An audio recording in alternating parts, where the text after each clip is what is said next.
کسی زمانے میں سیارہ ڈائجسٹ کے اندر تقسیم ہند کی قبر کی کہانی چھپی تھی کہ قبر کھودتے کھودتے ساتھ والی قبر کھل گئی، تو لوگوں نے دیکھا کہ کفن بھی میلا نہیں ہوا۔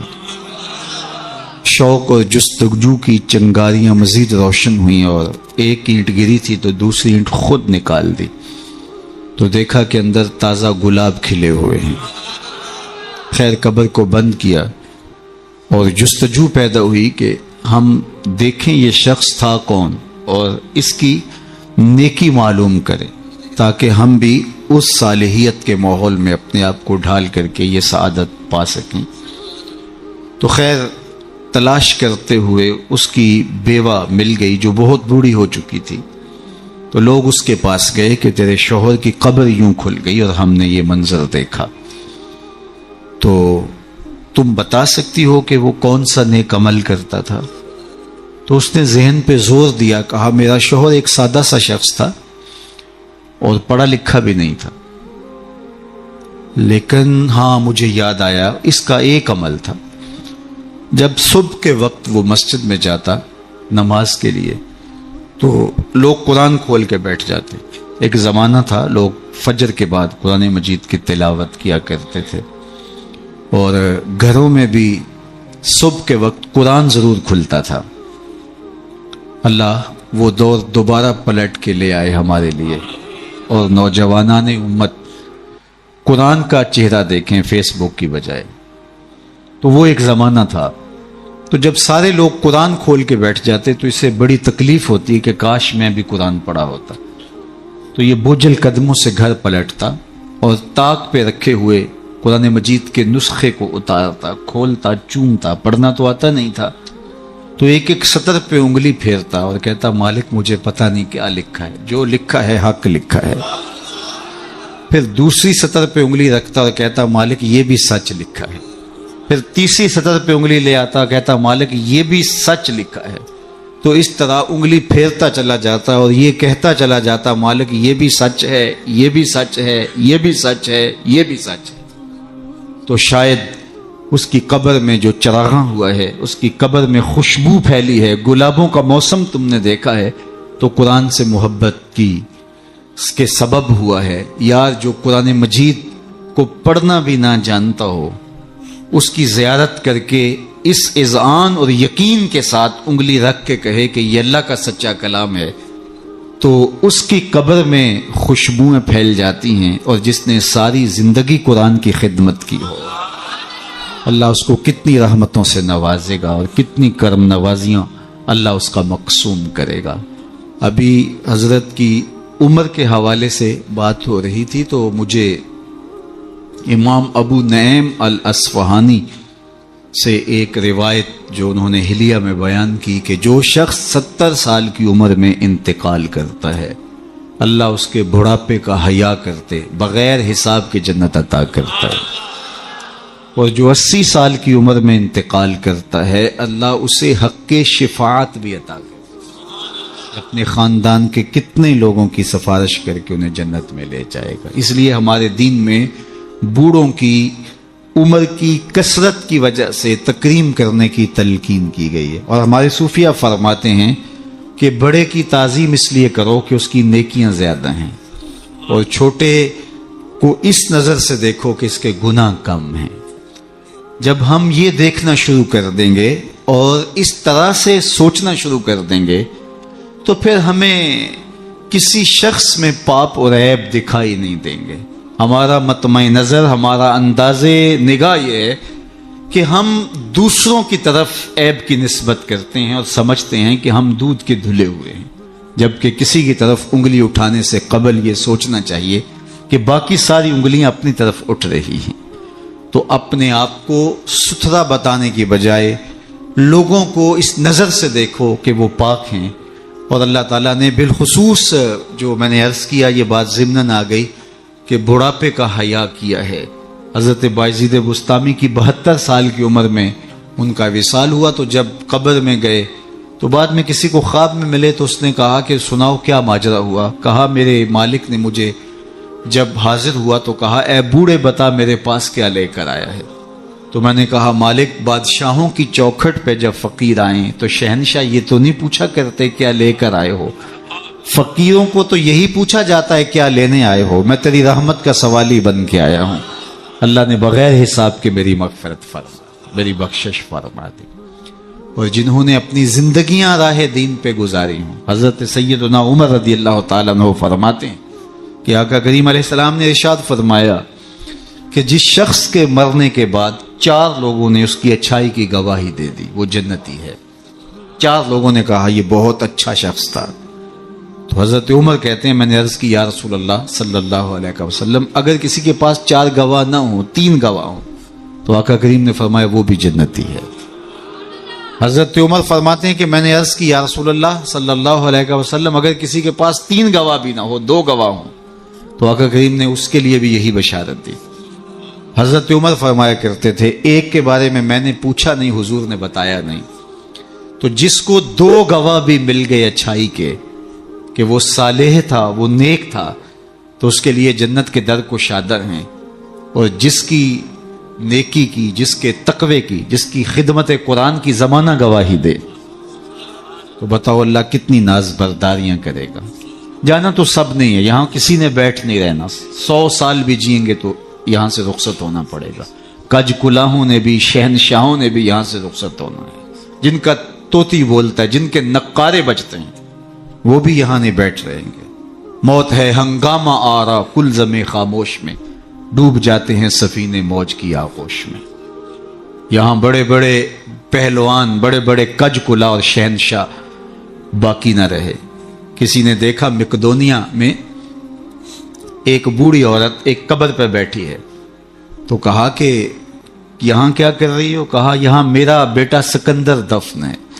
اس نے کہا کہ بڑھیا یہاں کئی سکندر آئے اور چلے گئے، تو یہ دنیا یہاں کسی نے نہیں بیٹھ رہنا، سب نے چلے جانا ہے، لیکن جانے کے انداز بھی نرالے ہوتے ہیں۔ ایک وہ ہوتے ہیں کہ جب جاتے ہیں تو لوگ کہتے ہیں خاص کم جہاں پاک جان چھوٹی، اور بہت بات لوگ کریں گے اور مروتاً کچھ کہیں گے بھی، تو بعض کہتے ہیں جی ساڑھے نال تے چنگائی سی، مطلب کیا ہے کہ وہ اچھا آدمی نہیں تھا، سر میرے ساتھ اس نے زیادتی نہیں کی، ہمارے ساتھ تو اچھا ہی تھا۔ تو وہ کیسا شخص ہے کہ جس کے بارے میں اچھائی کے لفظ بولنے کے لیے بھی لفظوں کو تراشنا پڑے کہ لوگ کہیں کہ یہ غلط بیانی کر رہا ہے، اور وہ کتنا خوش نصیب ہے کہ جس کی تعریف کرتے ہوئے بے جھجک لفظ بولنے سے جو ہے وہ انسان شرمندگی محسوس نہ کرے کہ اس کی زندگی اس طہارت میں، اس پاکیزگی میں، اس عفت میں بسر ہوئی کہ اس نے ساری زندگی راہ خدا میں زندگی گزار دی۔ تو جاتے سبھی ہیں لیکن کسی کا جانا سرخروئی کا جانا ہوتا ہے۔ موت کسی کے لیے بھیانک خواب ہوتا ہے اور کسی کے لیے یہ خوشگوار اور خوبصورت انداز ہوتا ہے، وصل حبیب کا ذریعہ ہوتا ہے۔ حضرت بلال حبشی رضی اللہ تعالی عنہ کا جب وقت آخر آتا ہے تو آپ کی زوجہ آپ کے سرہانے بیٹھی تھی، جو ہی سانس ٹوٹنے لگی تو اس نے کہا واہ حسرتا ہو، ہائے افسوس میرا شوہر مجھ سے جدا ہو رہا ہے۔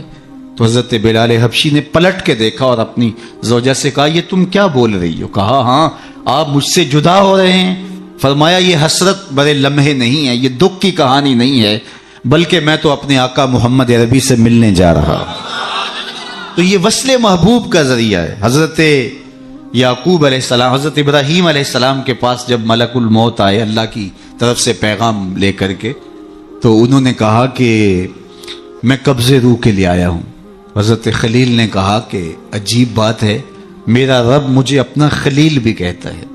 خلیل کہتے ہیں گوڑے یار کو، تو میرا رب مجھے اپنا خلیل بھی قرار دیتا ہے، اور کیا کوئی یار بھی یار کی موت چاہتا ہے؟ اور تمہیں قبض روح کے لیے بھیجا؟ کہا میں تو حکم کا پابند ہوں، عبد معمور ہوں، بارگاہ ہزدی میں دوبارہ حاضر ہوئے، تیرے بندے کے پاس حاضر ہوا تھا، اور یہ میسج ہے تیرے بندے کا تیرے نام کہ کیا کوئی یار بھی یار کی موت چاہتا ہے؟ تو کہا اے اسرائیل پھر جا میرے خلیل کو میرا سلام دے اور کہے کبھی ایسا بھی ہوا ہے یار یار کو بلائے اور وہ ملنے بھی نہ آئے؟ تو روح بے چین ہو گئی، کہا دیر نہ کر جلدی قبض کر لے۔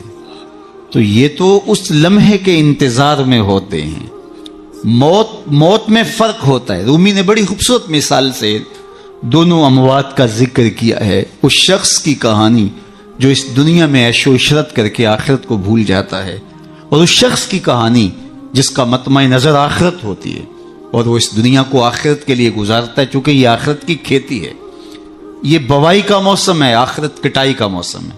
بوائی کے موسم میں جو کسان مٹی سے مٹی ہو جاتا ہے، سحری کے وقت اٹھتا ہے، کھیتوں میں ہل جوتتا ہے، جڑی بوٹیاں تلف کرتا ہے، بیج ڈالتا ہے، سہاگا دیتا ہے، پانی ڈالتا ہے، تو کٹائی کے موسم میں فصل بھی وہی اٹھاتا ہے. اور جو بوائی کے موسم میں کلف لگے لباس پہن کے گھومتا ہے، آوارگی کرتا ہے، سحری کے وقت اٹھ نہیں پاتا، کھیتوں کو جاتا نہیں، جڑی بوٹیاں تلف نہیں کرتا، تو کٹائی کے موسم کے اندر اس کے ہاتھ کچھ نہیں آتا. یہ مزرع الاخرہ ہے، یہ بوائی کا موسم ہے، آخرت کٹائی کا موسم ہے. تو جس نے اس زندگی کو آخرت کے لیے گزارا اور دیکھا کہ میں اس دنیا پہ آیا کیوں ہوں، مقصد زندگی کیا تھا، مقصود زیست کیا تھا، کیوں اس دنیا پہ میں آیا ہوں، تو وہی سرخرو اور کامیاب ہے. رومی کا انداز تمثیل کا ہے اور وہ سادہ لفظوں میں بات کرتے ہیں، روح تک اتر جاتی ہے. اور یہ ان کو اللہ نے ملکہ عطا کیا ہے. اور یہی کمال ہوتا ہے. یہ نہیں ہے کہ 3 گھنٹے کی تقریر ہو اور نتیجہ کچھ بھی نہ نکلے. بات یہ ہے کہ آپ بات کریں لیکن بات روح میں کھبتی چلی جائے، لہو خورشید کا ٹپکے اگر ذرے کا جگر چیرے. تو حضرت رومی کو یہ فن آتا ہے، وہ سوز و ساز کی کائنات کا بادشاہ، اور وہ تمثیل سے بہت ادق اور دقیق مسائل سمجھانے کا فن جاننے والا. اس بہت بڑی حقیقت کو ایک مثال سے سمجھاتے ہیں. کہتے ہیں دیار مصر میں کوئی علاقہ تھا اور جہاں کا سیاسی نظم یہ تھا کہ وہ سال کی آخری تاریخ کو اپنے بادشاہ کو کسی جنگل میں پھینک دیتے اور پہلی تاریخ کو ساحل پہ آ جاتے. سب سے پہلے ان کے ساحل پہ جو شخص آتا اس کو اپنا بادشاہ مان لیتے. کہیں جمہوری طریقہ ہوتا ہے، کہیں صدارتی نظم ہوتا ہے، ان کا نظام یہ تھا، رکھا تھا. اور جو بھی تخت نشین ہوتا وہ بھول جاتا کہ میرے ساتھ کیا ہونے والا ہے. اس کو پہلے دن بتا دیتے کہ 1 سال کے لیے تو تخت نشین رہے گا اور اس کے بعد تجھے اس جنگل میں پھینک آئیں گے جو جزیرے کے دوسری سمت ہے، اور اس میں موذی جانوروں کا رین بسیرا ہے اور تھوہر اور کانٹے دار درخت ہیں. لیکن وہ بھول جاتا وہ تخت کی لذتیں اور اس کا سرور اور اس کا نشہ ہی ایسا ہوتا، اسے یاد ہی نہ رہتا کہ سال کے بعد میرے ساتھ کیا ہونے والا ہے. اور جو ہی سال کی آخری تاریخ ہوتی زنجیروں میں جکڑ کے ادھر پھینکتے پھر روتا ہے مجھے تم کہاں لے جا رہے ہو. ایک مرتبہ وہ اپنا پرانا بادشاہ پھینک کر کے نیا بادشاہ لینے ساحل پہ آئے تو جو شخص سب سے پہلے ساحل پہ اترا وہ تاجر شخص تھا. اس کے گلے میں پھولوں کے ہار ڈالے، گارڈ آف آنر پیش کیا. اس نے کہا یہ کیا ہے میرے لیے؟ کہا کہ یہ ہمارا دستور ہے، ہم سال کی پہلی تاریخ کو یہاں سے حکمران لیتے ہیں اور آخری تاریخ کو دوسری جانب پھینک آتے ہیں. اس نے کہا اتنا بھیانک انجام ہے تو میں تمہارا بادشاہ بننے کے لیے تیار نہیں. اس نے کہا تو چاہے نہ چاہے باندھ کے بھی تخت پہ بٹھانا پڑا، یہ ہمارا ضابطہ ہے. عجیب کہانی. اس نے کہا میں تو تاجرانہ غرض سے آیا ہوں، میں تو کوئی امور سلطنت اور سیاست سے آگاہ ہی نہیں ہوں. اس نے کہا ہمارے بندے لگے قوانین ہیں، اس کے ساتھ آپ نے کام کرنا ہوگا. اور اس نے کہا ہر صورت میں جو ہے وہ تجھے یہ کرنا پڑے گا. پھنس گیا. اس نے کہا اچھا مجھے یہ بتاؤ کہ سال بھر میری بات تو مانو گے؟ انہوں نے کہا ہاں آپ حکمران ہیں لیکن آپ قوانین میں تحریف نہیں کر سکتے، ترمیم نہیں کر سکتے، تبدیلی نہیں کر سکتے، البتہ آپ کے انتظامی امور ماننے کے لیے ہم پابند ہیں. اس نے کہا ٹھیک ہے کوئی بات نہیں. تخت پہ بیٹھ گیا. رومی لکھتے ہیں کہ جو بھی تخت پہ بیٹھتا اور بغیر کسی محنت کے، بغیر کمپین چلائے، بغیر الیکشن لڑے تو وہ تو پھر پھول جاتا خوشی سے اور عیش و عشرت کرتا. لیکن یہ پہلا شخص تھا جب تخت نشین ہوا تو اس نے کہا بلدیہ کے ملازمین بلائے جائیں. بلائے گئے. کہا جاؤ اس جنگل میں جہاں بادشاہوں کو پھینک کے آتے ہو وہاں کے کانٹے اور جھاڑیاں کاٹو. اور پولیس کے کمانڈوز بلائے. کہا جاؤ وہاں جا کے جو موذی جانور ہیں ان کو قتل کر دو. معمار بلائے. کہا جا کے وہاں خوبصورت محل بناؤ. مالی بلائے. وہاں جا کے باغ لگاؤ، پھل لگاؤ، پھولدار، سایہ دار، ثمردار درخت لگاؤ. حکومتی مشینری، پوری حکومتی مشینری اس باغ کے کانٹے دار درخت کٹوانے، وہاں کے موذی جانور قتل کروانے، اور وہاں کنویں کھدوانے، محل بنوانے اور پھلدار پھولدار سایہ دار درخت لگانے میں صرف کر دی۔ جب سال کی آخری تاریخ ہوئی تو وہ جنگل جہاں بادشاہوں کو پھینکا کرتے تھے وہ جنگل نہیں رہا تھا، وہ ایک باغ بن چکا تھا۔ اور یہ زنجیریں لے کر آئے تو اس نے کہا مجھے زنجیریں نہ پہناؤ، میں خود چل کے جانے کے لیے تیار۔ اس لیے اس تخت پر بیٹھ کر کے وہ اپنے لشکر بھیج کے وہاں کے کانٹے، وہاں کے تھوہر، وہاں کے موذی جانور، وہاں کے خطرناک جانور جن کا وہاں رین بسیرا تھا ان کو کاٹتا رہا، قتل کرواتا رہا۔ تو اس نے کہا کہ میں خود چل کے جانے کے لیے تیار ہوں۔ رومی کہتے ہیں جو کافر ہے وہ دنیا کے تخت پہ، جو فاسق اور بدکار ہے وہ دنیا کے تخت پہ موج کرتا ہے، اور جب وقت آخر آتا ہے تو اس کو جب زنجیروں میں جکڑ کے لے جانا چاہتے ہیں فرشتے تو وہ کہتا ہائے مجھے کدھر لے جا رہے ہو۔ اور بندہ مومن، بندہ صالح اس دنیا کے تخت پہ آرام سے نہیں بیٹھتا، یہاں بیٹھ کے اپنے اعمال کے لشکر بھیج بھیج کے قبر کے کیڑے مکوڑے ختم کرواتا رہتا ہے، وہاں باغ لگواتا رہتا ہے، اور پھر جب وہ اس دنیا سے رخصت ہوتا ہے تو وہ کیڑے مکوڑوں کا گھر نہیں رہتا بلکہ روضۃ من ریاض الجنہ بن چکی ہوتی۔ اور وہ کہتا ہے دیر نہ کرو مجھے جلدی لے جاؤ، میں خود چل کے جانے کے لیے تیار ہوں۔ ربعی بن حراش ساری زندگی ہنسے نہیں، فرماتے تھے کیا خبر میرا انجام کیا ہوگا۔ جب تک یہ یقین نہ ہو کہ میرا انجام کیا، اتنی دیر تک دھڑکا لگا رہے، ڈر لگا رہے۔ یہ مسلمان کی زندگی ہے، مومن کی زندگی ہے۔ ابھی ملیکہ فرماتے ہیں کہ میں 30 اصحاب رسول سے ملا ہوں، بخاری کتاب الایمان اٹھائیے، 30 اصحاب رسول سے ملا ہوں، اور ہر ایک اپنی آخرت کے بارے میں سخت فکر مند تھا۔ ہم تو 4 نمازیں پڑھ لیں تو ہم سمجھتے ہیں کہ ہمارے جیسا زمانے میں کوئی نہیں، اور بے نمازیوں کو حقیر جاننے لگ جاتے ہیں۔ 30 اصحاب سے ملاقات ہوئی ہے اور یہ ڈرتے رہتے تھے کہ میرا انجام، رنگا رنگ سہیلیاں پرن کڑے پر پریا اس دا جانیے جس دا توڑ چے۔ انما الاعمال بالخواتیم، اعمال کا دار و مدار حسن خاتمہ پہ ہے، جس کا اخیر ٹھیک ہو گیا۔ ورنہ کتنے لوگ ہیں کہ زندگی ساری اچھی، انجام بخیر نہیں ہو۔ ہمارے سامنے بلعام بن باورا کی مثال موجود، بنی اسرائیل کا مستجاب الدعوات ولی تھا، ہاتھ پھیلا کے دعا مانگتا تو ہاتھ منہ پہ بعد میں پھیرتا، قبولیت پہلے ہو جاتی۔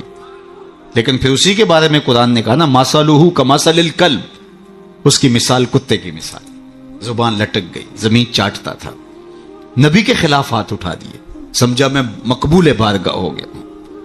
اللہ اکبر، انجام ٹھیک نہیں ہوا۔ اس لیے میاں صاحب بولے پڑھنے اتے مان کرینا تے نہ آکھی میں پڑھیا، او جبار کہار صداوے متا روڑ دے وے دودھ کڑیا۔ جب تک انجام بخیر نہ ہو۔ بایزید بستامی سے ایک بڑھیا نے کہا تھا کہ میرے گدے کی 2 مچھی ہے یا آپ کی داڑھی اچھی ہے؟ کہا فی الحال نہیں بتا سکتا، یہ تو مرنے کے بعد ہی بتا سکتا ہوں۔ تو جب تک انجام بخیر نہ ہو اللہ سے دعا مانگے کہ اللہ خاتمہ ایمان پہ کرے، ساری زندگی دین کی راہوں کے مسافر رہیں، اور جب سانس ٹوٹ رہی ہو محمد عربی کا کلمہ زبان پہ جاری، آخری قول کلمہ طیبہ کا ہو ہمارے لبوں کے اوپر۔ ربی بن حراش ساری زندگی مسکرائے نہیں، فرماتے تھے کیا خبر انجام کیا ہوگا۔ اللہ اکبر۔ خیر وقت آخر تو آنا ہی تھا، تو جب آخری وقت آیا تو ان کے بھائی ربی بن حراش نے کہا جاؤ، غسال کو بلا کے کہا میرے بھائی کو غسل دو۔ تو وہ غسل دینے داخل ہوا تو فوراً باہر آ گیا۔ اتنی جلدی؟ کہا یار تیرا بھائی بڑا عجیب ہے۔ کہا ہوا کیا؟ کہا نحنو نغتسلہ وہو یتبسم، ہم اسے غسل دیتے ہیں اور یہ آگے سے مسکرا رہا۔ اقبال نے کہا تھا نا نشان مرد مومن باتو گوئم چو مرگائے تبسم بر لب اوست، آ تجھے اللہ کے بندے کی نشانی بتاؤں، جب موت آتی ہے تو اس کی پیشانی پہ ندامت کا پسینہ نہیں ہوتا، اس کے لبوں پہ کامیابی کی مسکراہٹ پھیل جاتی۔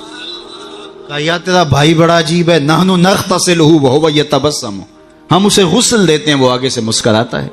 کہا میرے بھائی نے قسم کی تھی جب تک اچھا انجام نہیں دیکھوں گا نہیں مسکراؤں گا۔ پورے شہر میں شور مچ گیا، ایک بندہ مرنے کے بعد مسکرایا ہے۔ بعض لوگ تو بہت خوش ہوئے بعض نے کہا یہ گھڑی ہوئی کہانیاں ہیں، یہ مریدین کا اعتقاد ہے، ان کا حسن اعتقاد ہے، کیسے ہو سکتا ہے مرنے کے بعد مسکرائے؟ ایک بہت بڑا ہجوم جمع ہو گیا حضرت کی زیارت کے لیے. بعض لوگ تیکھے سوال لیے، بعض محض تماشائی، بعض سیدھا سیدھا انکار کر رہے ہیں. پورا بصرہ امڈ آیا. اتنے میں انہیں غسل دے کے چارپائی پہ ڈال کے کفن بھی ڈال دیا گیا تھا.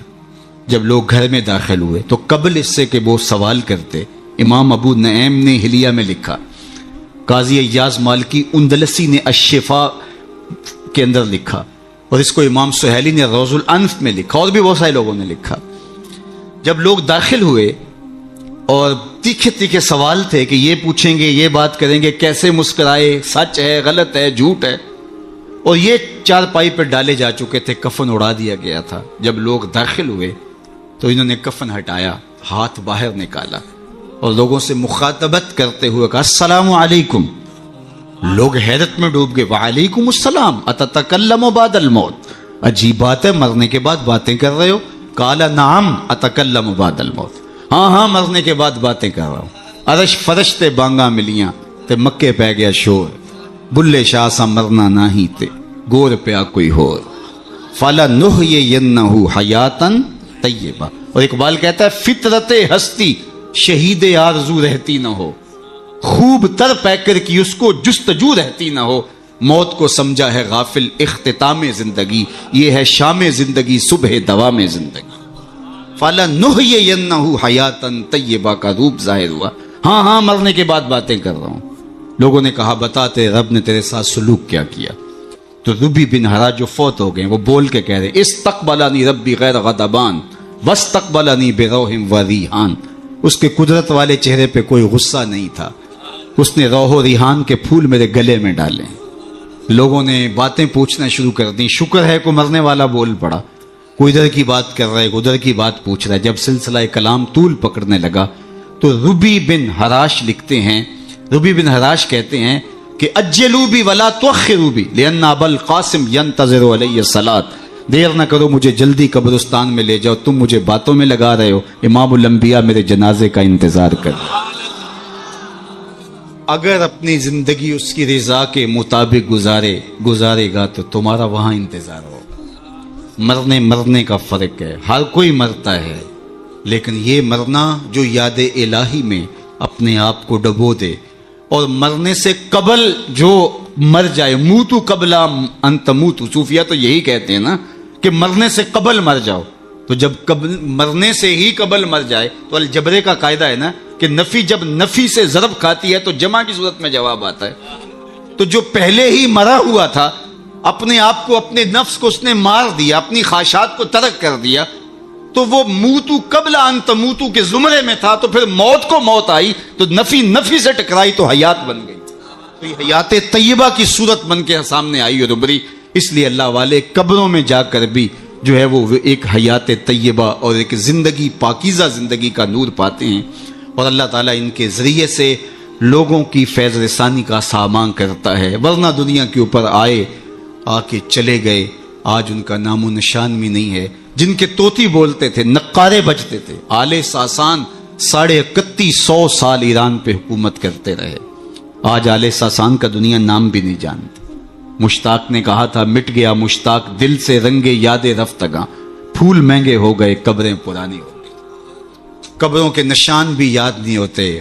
پوتے کو لے کر کے دادا جاتا ہے، تمہارے پر دادا کی یہاں کر کے کہیں قبر ہوتی تھی، اور قبر بارش کے آثار مٹا چکے ہوتے ہیں، وہ ڈھونڈتا پھرتا ہے قبر کہاں تھی، نشان بھی باقی نہیں رہتے.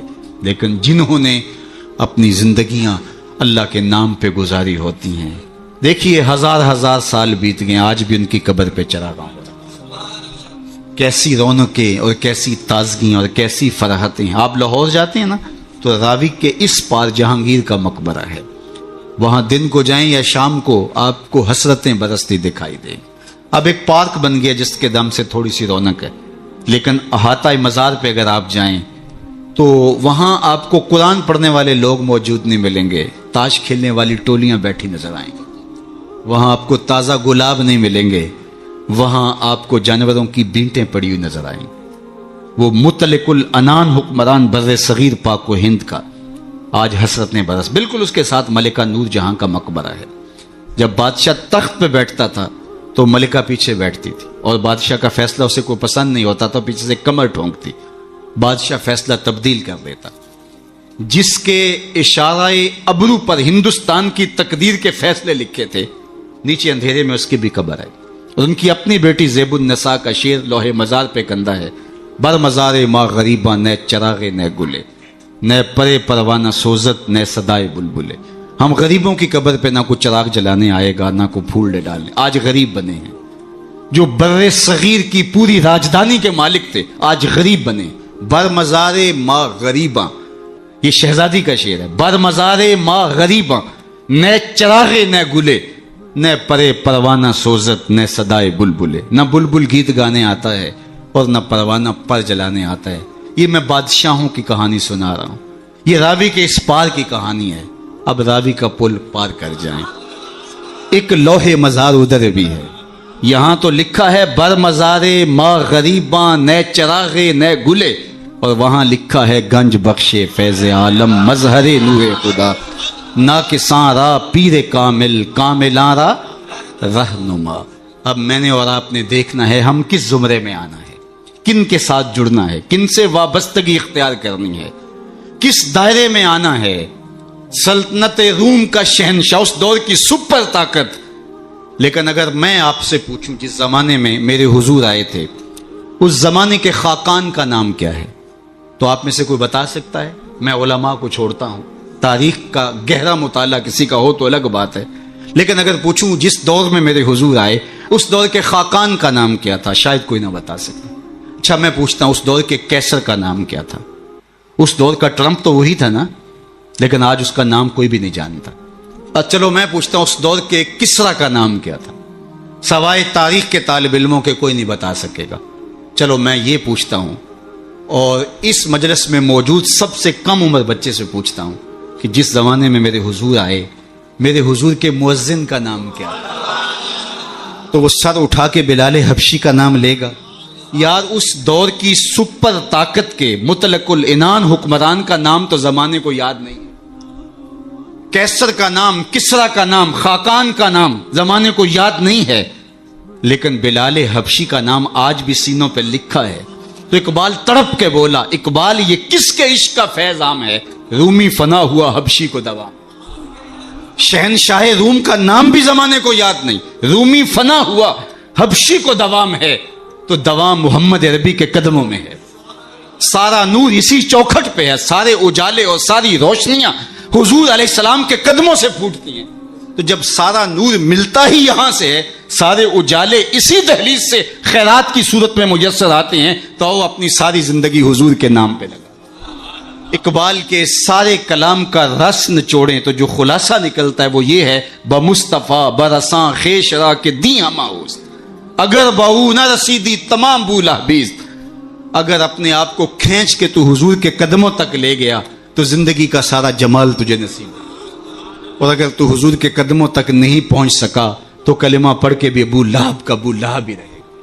آئیے میں اور آپ اپنے آپ کو کھینچ کے حضور کی چوکھٹ پہ لے آئیں, حضور کی دہلیز پہ لے آئیں. ہمارے یہ سادات, یہ علماء, یہ پیران عظام, یہ بزرگان دین اسی پیغام کو لے کر کے میدان عمل میں موجود ہیں. اپنی زندگیاں انہوں نے اسی لیے وقف کی ہیں کہ لوگوں کو حضور سے جوڑا جائے, حضور سے وابستگی, آقا کریم سے دل بستگی, حضور سے تعلق خاطر قلبی ربط پیدا ہو جائے. اور یہ جتنا مضبوط ہوگا زندگی اس قدر ہی جمال پرور ہوتی چلی جائے گی. اللہ جل شانہ اپنی خاص عنایات کا حظ وافر اس آستان نور پہ شامل فرمائے, اور ہمارے قبلہ شاہ صاحب زیدہ مجدہو کو, ان کے برادران کو, ان کے خاندان کے جملہ افراد کو والد گرامی کے سائے کے اٹھ جانے سے جو کمی پیدا ہوئی, واقعہ ہوئی, اللہ اس پر انہیں توفیق صبر دے. ویسے تو والدین کی روحانیت ہمیشہ اولاد کے سر پہ رہتی ہے, اور ان کی برکتیں ہمیشہ اولاد کو نصیب ہوتی ہیں, اور اولاد اگر صالح ہو تو ماں باپ کو ان کی برکتیں جو ہے وہ نصیب ہوتی ہیں. جو 3 چیزیں چھوڑ کر جاتا ہے کوئی شخص, جو خاص طور پہ ایک حدیث میں آئی, اس میں وَوَلَدٌ صَالِحٌ يَدْعُو لَهُ, وہ اولاد ہے جو ماں باپ کے لیے دعائیں کرتی ہے. تو مجھے بتاؤ وہ والد کتنا خوش نصیب ہے جو اس مسجد کے قرب میں لیٹا ہوا ہے، کہ جن کی اولاد اور ان کے ماننے والے ان کے لیے دعاؤں کے سلسلے کو کبھی رکنے نہیں دیتے، اور کس قدر ان کے لیے محبتوں کی خوشبو اور پیار کی مہک ہے جو پھیلتی رہے گی، اور ان کی قبر میں ان کے اپنے جو ہے وہ لے جائے ہوئے اعمال اور قرآن کی محبت اور حضور سے نسبی نسبت وہ ان کے لیے کافی ہے۔ لیکن یہ اولاد کی طرف سے تحفہ روزانہ پھولوں کی شکل میں، گجروں کی صورت میں اور دعاؤں کی شکل میں جو ان کو پہنچتا رہے گا تو وہ کتنے آسودہ ہوں گے، کتنے خوش ہوں گے، اور برزخ کے جہان کے اندر جو ہے وہ اپنے دوسرے لوگوں کو کس طرح فخر سے کہہ رہے ہوں گے کہ یہ آج تحفہ میری اولاد نے مجھے بھیجا، یہ صبح کو بھی بھیجا تھا، دوپہر کو بھی بھیجا ہے، شام کو بھی بھیجیں گے، اور وہ وہاں بانٹتے رہیں گے اور نور و نکھت پھیلاتے رہیں گے۔ اس طرح اپنی اولادوں کو نیکی کی اور صالحیت کی راہوں پہ لگاؤ کہ مرنے کے بعد تمہاری قبر میں بھی چراغ ہوں، ورنہ ایسا نہ ہو کہ تمہاری اولاد تمہارا جنازہ بھی نہ پڑھ سکے۔ میں کتنے لوگوں کو جانتا ہوں جن کی اولاد نے اپنے ماں باپ کا جنازہ نہیں پڑھا۔ آپ کہیں گے یہ بہت بد قسمتی ہے، ہم نے تو نہیں سنا۔ ایسے لوگوں کو آپ بھی جانتے ہیں، یہ وہ لوگ ہیں جنہیں جنازہ آتا نہیں ہے، اور ساری زندگی لوگوں کے جنازوں میں رسماً کھڑے ہوتے ہیں، پھر ایک دن وہ رسم اپنے باپ اور اپنی ماں، اپنے بھائی، اپنی بیوی، اپنے بچوں کے لیے بھی ادا کرنا پڑتی ہے۔ اور مجھے بتاؤ وہ شخص کتنا بدبخت ہوگا کہ جو اپنے باپ یا اپنی ماں کے جنازے پہ کھڑا اور جنازہ نہیں پڑھ پاتا، رسماً کھڑا ہے دکھلاوے کے لیے، اور وہ کتنا خوش نصیب باپ ہے جس کا جنازہ اس کا بیٹا پڑھا رہا ہے، جس کے لیے اس کا بیٹا دعائیں کر رہا ہے، اور اس کا بیٹا اس کے لیے سحری کے وقت اٹھ کے آنسو بہا کے مغفرت و بخشش اور غفران کی التجائیں اللہ کی بارگاہ میں پیش کر رہا ہے۔